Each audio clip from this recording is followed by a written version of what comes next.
Who Let the Dogs Out by Lambrini Girls. This was a pick from 5 to 9 writer and many other places writer, including the Nottingham publication, which you write for, Karl, Gemma Cockrell. So remind me of the Nottingham publication. Left Lion. That's the one. Yeah. That's the, so yes, and many other places. So yeah, Gemma Cockrell, you can follow her on Instagram and Twitter at Gem Cockrell. She selected this one, and Karl, I think you had a bit of background on Lambrini Girls, so I'm going to sort of hand over to you to start us off. Yeah, for sure. I'll shout out Gemma's got her own publication as well, the Knots Review, which any fellow Knots guys definitely check that one out as well. But yeah, for sure, Lambrini Girls. I think it was one first when I saw Gemma had picked this one for this month, I was quite skeptical. I had seen some awkward clips of their live shows and some of their early singles I didn't really enjoy, so I was fully expecting to not have a good time with this one. But I've actually ended up glad that this one landed on here. I think I hold my hands up here and say I think I slightly misjudged them. I had in my head that they were just like a more punk wet leg, but I definitely think that there's more to them than that going into this one. Listening to this debut, definitely hearing a lot of the elements of, some of the recent punk bands that I like, Mannequin Pussy, Amil and the Sniffers. Just, no nonsense, straight talking, full throttle tracks about, homosexuality, nepotism, immigration, toxic masculinity, unachievable beauty standards, all of that coming through here. And they tackle these heavy subjects with plenty of, wit, tongue-in-cheek humor, basically just exposing, society's ridiculous notions on these topics by ridiculing them kind of in the songs. So, there's some hard-hitting moments on here as well, was it Company Culture and Big Dick Energy, both deal with the kind of everyday sexual harassment that women unfortunately have to endure. And then you've got You're Not From Around Here, kind of addressing, both the racist and capitalist connotations to the subject of immigration. And again, their own unique and quite cutting dialogue that they put forward on these tracks. And then, they round it all off with probably my favourite track on the whole project, which will immediately get this an R rated or whatever the equivalent is on YouTube, which is Cuntology 101, which basically sets out it's a song that kind of sets out their mission statement. It's, throbbing synths and bass, some great one-liners about, shagging behind some bins. And there's another one about, doing a poo at your friend's house, being cunty. There's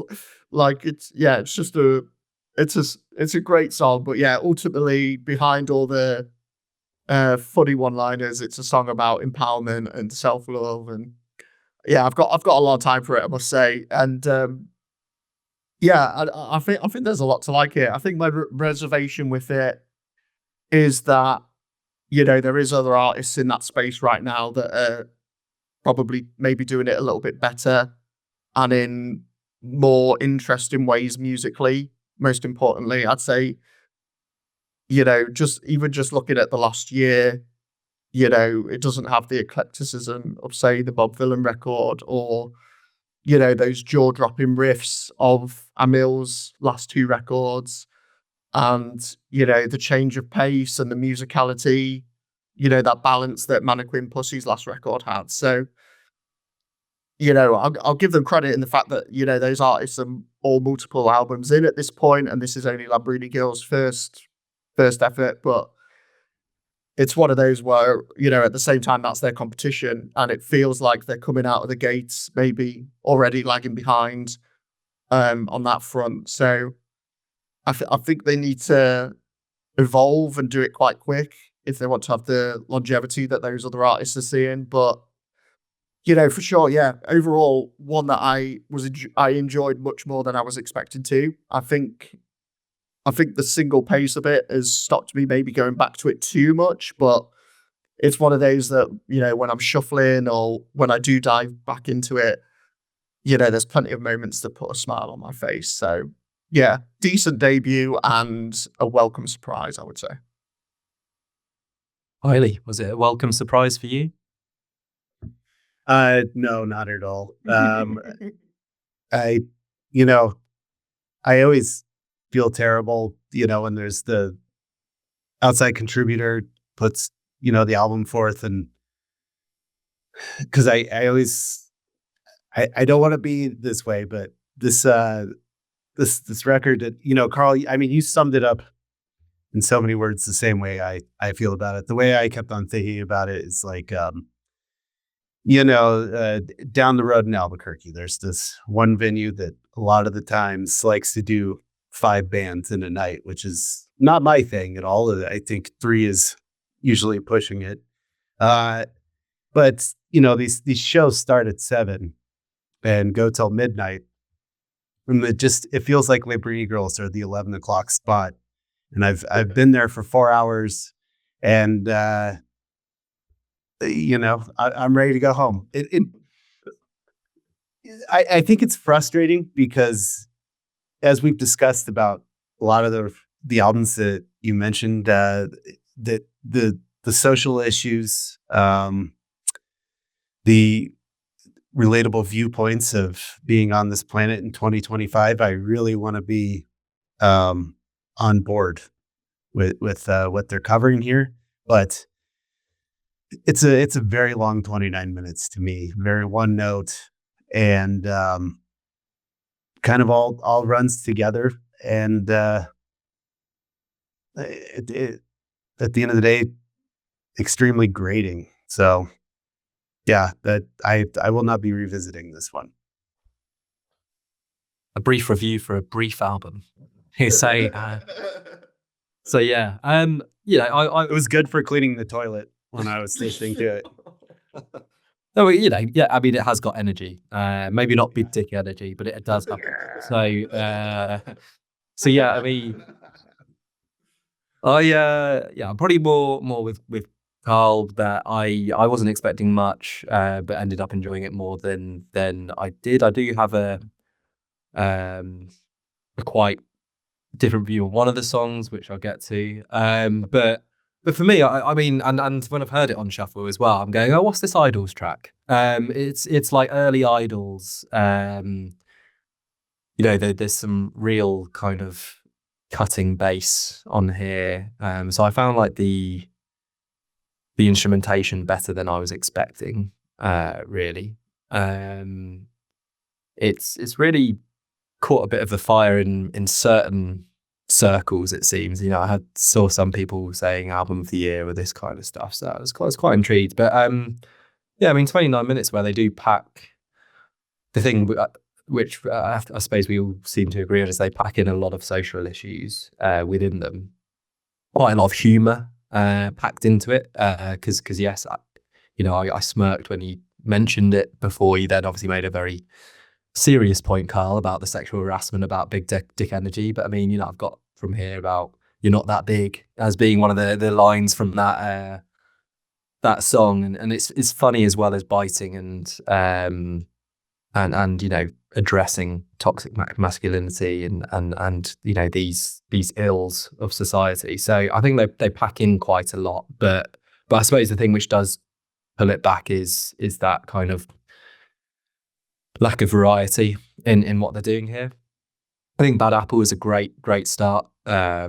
Dissonant bass, speedy guitar solo in there as well. I had Idols / Bob Dylan I then used Idols in quite a lot of my other songs in terms of what it reminded me of. Yeah, Big Dick Energy, I think it's great. Company Culture. Michael, I don't want to suck you off on your lunch break. So yeah, I mean, it's addressing things, but a bit of humor as well. And then other ones I like, You're Not From Around Here, which I thought was an interesting take on globalization, and not quite the kind of, aping a closed-minded point of view, but more kind of the protection of kind of local life from the corporations. It seemed to come from that point of view, was my take on it. But songs are there for interpretation. Special Different was the one which I thought had a bit more oomph than the others. And then Love was quite a fun dancey song. But Cuntology 101, not for me. That was, so when you say like that, I just thought, what is this? Like, I'd quite, enjoyed it up until that point. And that one, the notes I have on this is catchy, but kind of terrible. And yeah, just for me, just a list. Whereas the other ones had a bit more going on behind the humour, that one just seemed like one joke. It's a good joke.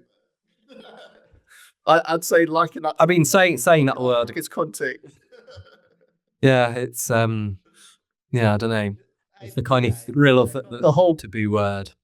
Yeah, I felt that way about the entire album. It was just juvenile and stuff that's supposed to be funny. It's like, yep. So easy, aren't you? I think there's a bit of Marmite about this band. That's clear. But you said, Karl, that like maybe they kind of adapt to kind of have longevity. But in a way, wouldn't it be fitting if they sort of fizzled and then it was just a short-lived thing? I don't know. If you want to adhere to the real punk kind of ethos. So certainly ones to watch, I think. And yes, generate a lot of feeling, I think, in this. In the listener. So yeah, mixed reviews, I would say there, but I like that idea. So I can be a talking head in the documentary in 20 years, and I'd say, "Oh yeah, I loved them from the beginning. Hugely influential. Chose them on the pod." Joe, like,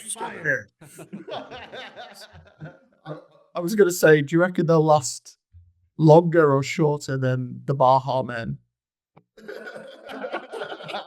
Longer than them. I mean, I don't know how long they lasted, but they seem to last two songs. Or no, one song. Yeah, I'm not sure they released about. Think about the reach of that one song. Yeah. Wow. It's probably sickening how many listens there are. Yeah, there's nothing for the Shrek soundtrack here, or whichever. I feel like that was in 10 movies, so I can't remember a specific. And 5 of them were Shrek, probably. Well, I look forward to the Lambrini Girls soundtrack, so I'll be intrigued to see what album that soundtracks. But there we go. So debut album, some positives and also some negatives there.